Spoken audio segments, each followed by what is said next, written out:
The Atlanta Falcons remain among the most talented rosters in the National Football League, equipped with an offense and a defense filled with a solid and proven combination of starters both young and experienced who have already helped take the franchise to a Super Bowl and have the capacity to do so again. Matt Ryan, Julio Jones, and Devonta Freeman help highlight their offense, while on the other side of the ball, young names like Deion Jones, Vic Beasley, Takkarist McKinley, and Keanu Neal help round things out. All have shown themselves to be consistent starting features on a team that can contend for an NFC title right now. Trying to trim down the Falcons' roster to 10 important contributors is difficult, as some productive player will be held out. But that said, here are 10 of the most important players on the Atlanta Falcons roster right now. Ryan became the richest player in NFL history recently when he signed the first ever $30 million per year contract. That amount could be exceeded as soon as this summer, when the Green Bay Packers sign Aaron Rodgers to a new deal, but as for now, Ryan is the gold standard.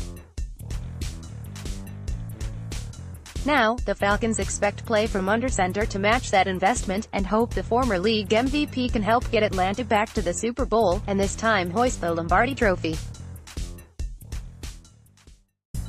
Not only the best wide receiver on the Atlanta Falcons, Julio Jones can make a case as the best wide receiver in the NFL.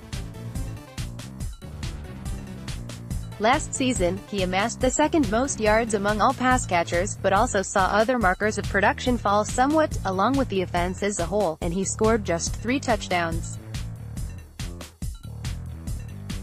Atlanta wants to employ him more inside the 20 in scoring situations. But first, they want to make sure he is available for camp as he awaits an update to his existing contract.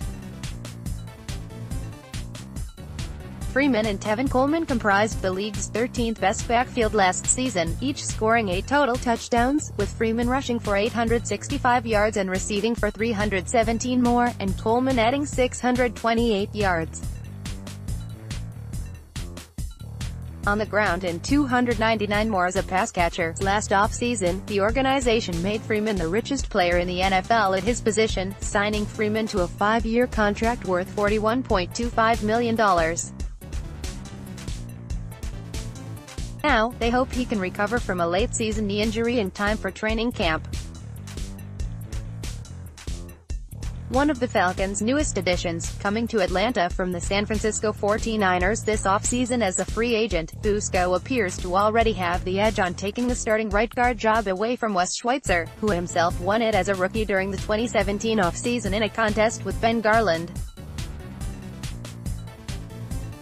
Fusco has been getting a lot of attention at the position and could be featured there right away. They need a veteran presence here to help open lanes for Freeman and Coleman. McKinley was a force for the Atlanta Falcons ever since their off-season program last summer, displaying speed, physicality, and a tenacity that got him into scuffles even with his own teammates during practice. In the succeeding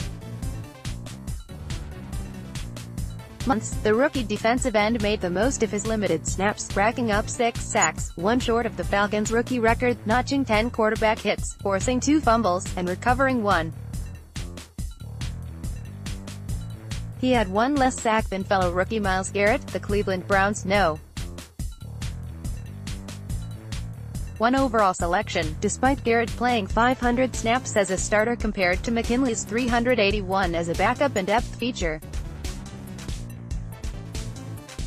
Originally a defensive end when he came to Atlanta from Clemson, Beasley led the NFL in sacks during the 2016 season, a major help for the Falcons as they found themselves in the Super Bowl for the second time in their history.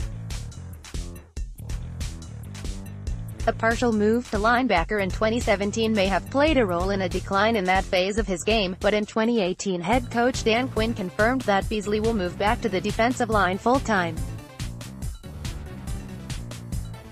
giving the Falcons a major edge rushing the pass. The middle linebacker has emerged as a force for Atlanta in the center field, leading the team in tackles in 2017. two of his plays stand out, in particular, both in the same game in early December against the New Orleans Saints, a hit against Alvin Kamara that forced him out with a head injury, and the interception against Drew Brees in the end zone when the quarterback looked to have the game-winning score in hand. That game finally put Atlanta back into the NFC playoff picture. The Falcons' first-round draft pick from Alabama came to Atlanta as one of the best wide receivers in his class, and he figures to play a prominent role for an offense that last season suffered notable statistical declines despite having what many consider among the top groups in the NFL. Ridley ran about a quarter of his routes from the slot as a collegian in 2017, and could find himself absorbing the same duties as a pro early on, but he can play anywhere on the field and can make catches in the deep field. The young interior lineman made a name for himself after sacking Tom Brady 3 times in Super Bowl 51, and he matched that success with more dominant play up front in the 2017 season that followed. Atlanta signed some help at the position, including veteran Terrell McClain and drafting Dedrin Senat, but the Falcons are still relying on Jarrett to set the tone at tackle, in attitude and production. He is well fitted to that role. Bryant became the franchise's all-time leading scorer 2 seasons ago, surpassing the former record of 806 total points established by Morton Anderson. In 2016, Bryant set a personal best mark by converting 91.9% of his total attempts, and in 2017 once again emerged as the Falcons' leading scorer with 137 points. They need him in top form again in 2018 as they contend for the NFC